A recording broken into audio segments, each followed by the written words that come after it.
tomorrow. Jazakumullah khairan. Oh, this is where we left off.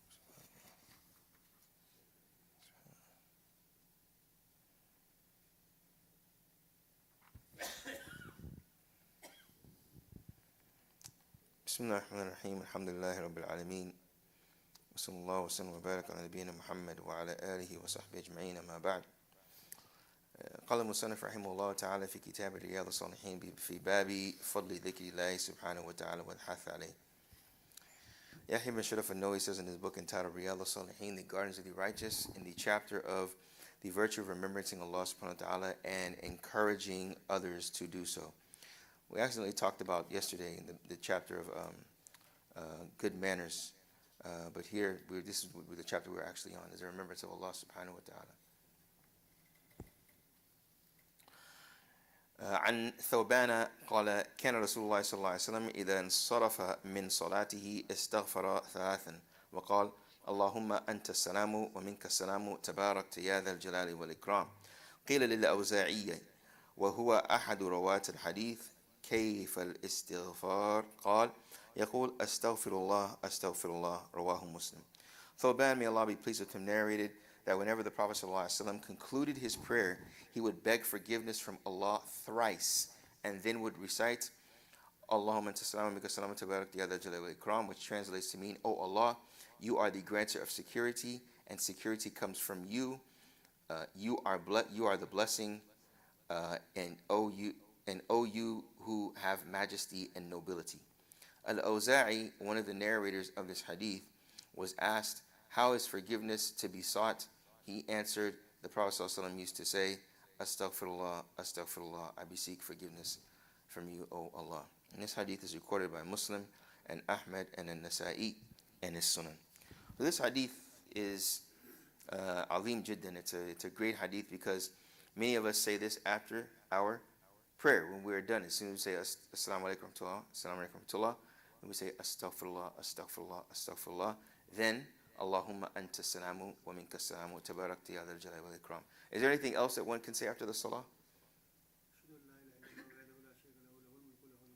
Wa ala kulli shay'in qadir. Allahumma inni ala dhikrika wa shukrika wa husni ibadatik. What else is there? Ayatul Kursi, right? Ayatul Kursi. What else? Sayyid al-Istighfar. What's Sayyid al-Istighfar? اللهم أنت ربي لا إله إلا أنت خلقتني وأنا عبدك وأنا أهل وقتك واستطعت, to the very end of it. So there are numerous things to say after the salawat al-khams, after the 5 prayers, and this is just one of the ahadith. And make no mistake that whatever we say from the adhkar is warid, it is present, it is found in the sahih sunnah of the Prophet sallallahu alaihi wasallam. This is important. Because whenever we remember Allah subhanahu wa ta'ala, there's the dua, the generic dua you can make to call on Allah with whatever hajat, whatever needs that you have.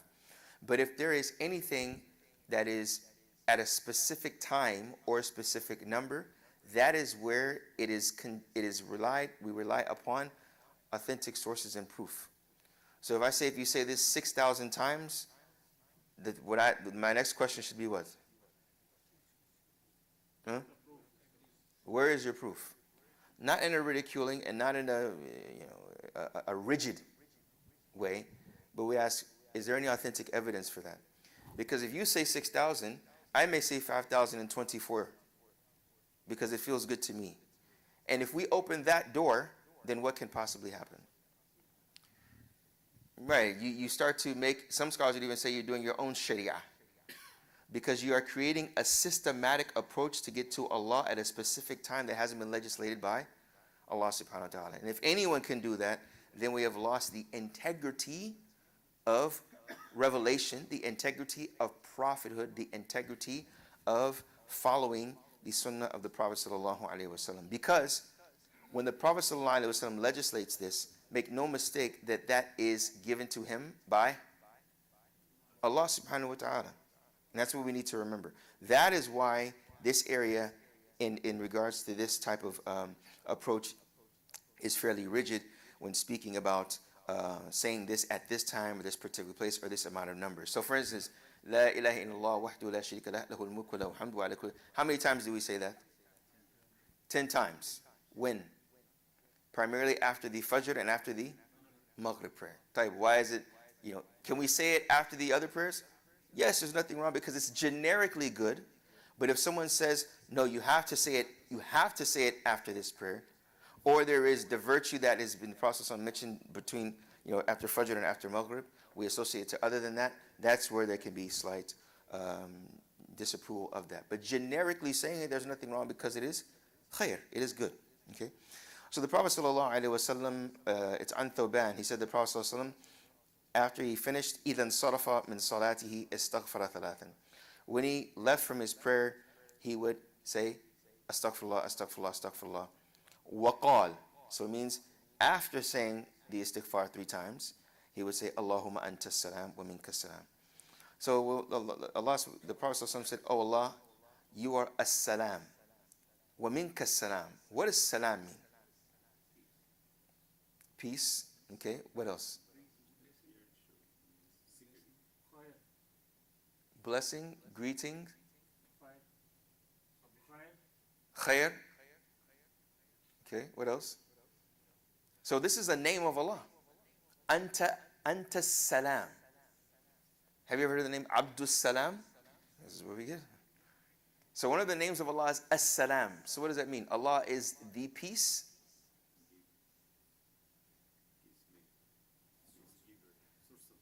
Source of peace. Okay, what else does salam mean? La. Have you ever heard Nas'al Allah al-afiyah wa salama? So peace, prosperity, safety, good spirits, salama. Salama means that you are in a good state, or that you are, dare we even say, safe. Because when you're in a state of peacefulness, you are in a good state, right? So it's a very comprehensive name. So Allah is the one that is, dare we say, we could say the one that is not peaceful, but He is the one that is, there we use the word sound, for lack of better words, okay? Wa minka salam. So the first thing is the name of Allah. When you study the names and attributes of Allah, the scholars always say, okay, there's the ism, and then there's the sifa. There's the name, and then there's the attribute tied to that name, right? So Allah is Al-Hamid. He is the praiseworthy. The attribute tied to praiseworthy is what? Hamd. So He has the attribute of praise, therefore deserving praise, right?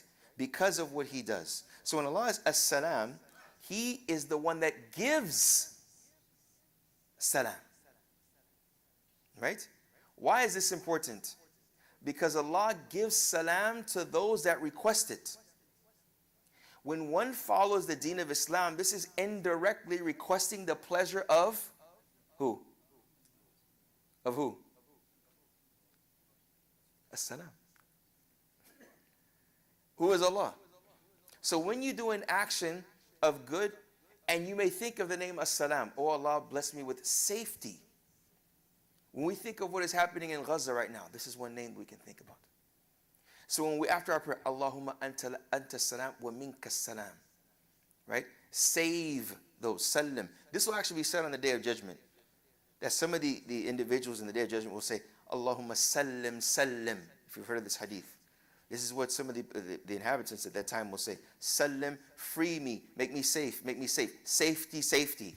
So Allah anta salam wa minka salam. Then after that it says, Tabarakta ya dhal jalali wal ikram. You are the blessing, and you have the majesty and nobility. So salam can mean security, safety. You are the blessing, tabarakta, min baraka, tabarakta, ya dhal jalali wal ikram, the majesty and and nobility. So again, mentioning the name of Allah subhanahu wa ta'ala. And what's so beautiful here is after you conclude the salah, you make istighfar, and then you praise Allah subhanahu wa ta'ala. He has blessed you with safety and security. So right now that you are even able to pray and to thank Him is a blessing. Able to pray and to thank Him is a form of security. From what? Security from what? And this is deep. And we'll end it here.